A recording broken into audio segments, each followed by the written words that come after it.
Dear brothers and sisters of the world, I am sitting here at the chowk of Kirti Mandir, Porbandar, Gujarat. I am writing a poem already completed. Mahatma, please listen to me. Man to man, mismatching of thought, so sad.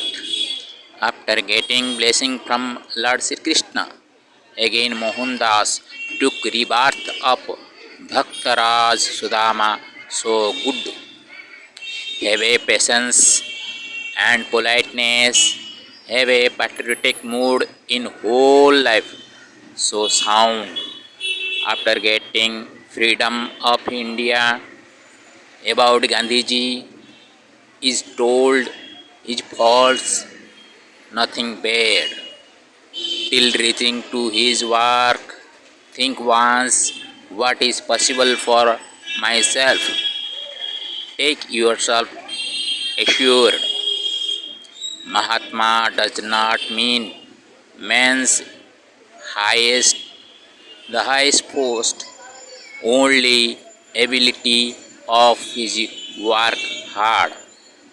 Attitude with good manners attracts to others to called Mahatma. Mahatma never be died, Mahatma never be blamed, Mahatma never be called bad. Mahatma, but also given us the highest peace of mood. Dear brothers and sisters, calmly think about this poem. मेरे प्रिय भारतवासियों, भाइयों बहनों, आज मैं 100वां साल पूर्ति होने से पहले जो कि ब्रह्मपुर में पैदल चल के गए थे महात्मा गांधी जी, और मैं भी आज पैदल चल के यहाँ पे आके उनके स्थान में बैठा हुआ हूँ, तो मेरे मन में एक बात आई। उनका कीर्ति मंदिर दर्शन किया और जो जो चीज़ें मैंने देखा सभी देखने के बाद एक मन में एक बात आई कि महात्मा क्यों उनको कहा गया, महात्मा का मतलब क्या है। मेरे को भी कुछ लोग चलते हुए महात्मा बोलते हैं क्योंकि हम बाबा लोग हैं, लेकिन महात्मा उसको कहा जाता है जिसका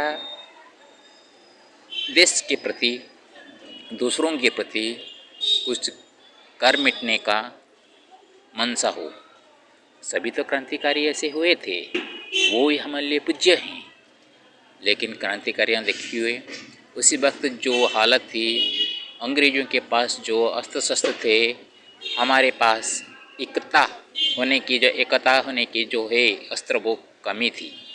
इसीलिए हम उनके साथ क्रांतिकारियों के विचारों से जाकर लड़ाई करते तो हो सके आज 25 करोड़ जो लोग थे उसी वक्त भारत का, उनमें से जाति धर्म से अलग अलग हुए थे, बिखरे हुए थे, तो भारतवासी बोलने के लिए आज हम तो गौरव महसूस कर रहे हैं, वो नहीं हो पाता। तो घी तो उंगली की सीधा करने से नहीं मिलते, थोड़ा सा टेढ़ा करना पड़ता है। इसलिए वो थोड़ा सा नरम गए और नरम कर जिस प्रकार का अहिंसा का पुजारी बन गए, उसी वक्त वो मांग थी सबका, और एकजुटता बनाने के लिए यही एक रास्ता था। ये बड़ी बात नहीं है, बड़ी बात उसी में है। तो सभी को एकजुट कराने के लिए जो अपने का जो मनसा को दृढ़ किया और उसको कर्म क्षेत्र बनाया, वही बड़ी बात है। हम सभी बोलते हैं बैठकर, अभी हमको बोलने के लिए स्वाधीन है, स्वतंत्रता है, हम जो भी बोल सकते हैं, लेकिन आज के ज़माने में भी देखिए कोई कुछ राजनीतिक नेताओं के विरुद्ध बोल देता है, टोक देता है, देखिए उसका हालत क्या होता है। हमारा स्वतंत्र भारत में रोक कर भी हम कुछ राजनीतिक नेताओं के विरुद्ध और अर्थ बाहुबली के विरुद्ध कुछ बोले तो हमारा जीना मुश्किल हो जाता है। तो उसी वक्त अंग्रेज़ों का क्या नहीं हुआ होगा हमारे ऊपर। इसलिए किसी को हम बुरा बोलने से पहले हम अपने आप को देखना चाहिए कि माहौल के हिसाब से हम क्या कर सकते हैं। दो लड़कियों के कंधे पे हाथ डाल के बजाने का ये हमको आगाज़ कर दिए थे कि भारत अभी महिलाओं के तरफ जा रहा है, इसलिए महिलाओं को साथ में लेकर जाना पड़ेगा। यूँ कि हम सोचते हैं, हम उसको अलग अर्थ में क्यों लेते हैं। एक 70-80 साल का बुढ़ा दो यौवन युवती के कंधे में हाथ रख के चलते हैं का मतलब उसका गलत क्यों हम लेते हैं। और एक आज जब भारत जोड़ो अभियान में जा रहे हैं, कोई नन्हे से बच्चे का हाथ हम पकड़ लेते हैं तो उसको धर्म के आख्या दे देते हैं। ये सब क्यों होता है। किसका मनसा बुरा है तो ऊपर वाला देखता है और इसके हिसाब से उसको फल मिलेगा। हमारा हाथ में है, हम किसी को उठाए और बैठाए। हम हमेशा कांग्रेस को बुरा बोलते हैं, बोलना चाहिए, क्योंकि इतने साल रहने पर भी इस तरह का कुछ ज़्यादा नहीं करने वाला हो गया था। इतना उनका घमंड भी हुआ है, इसलिए उनके बारे में बोलना कोई बुरी बात नहीं। लेकिन उनको घमंड कौन बनाया, हम लोगों ने बनाया। जो भी है हम ही उनको आगे बढ़ाते हैं और पीछे से उनको खींचते भी हैं। हमको देखना है हमारे लिए काम क्या हो रहा है, हम किसके लिए क्या कर सकते हैं, कोई हमारे लिए क्या करता है, उसको देखकर आगे बढ़ना चाहिए। न कि छोटे छोटे बातों को लेकर, जाति धर्म भाषा का विभेद को लेकर एक दूसरे को हिंसात्मक भाव में उतर आना अच्छी बात नहीं है। हम किसी का अच्छा नहीं लगता, उनको जैसे अलग हो जाना अच्छी बात है। उनके साथ मेल मिटाप कम कर देना चाहिए, ना कि उनके विरुद्ध जाकर उनके ऊपर कुछ हमला करना है। क्योंकि जो खराब काम करेगा वो वैसे ही आपसे हो या दूसरे से हो, जो इससे बलवान है उससे वो परास्त होगा ही होगा।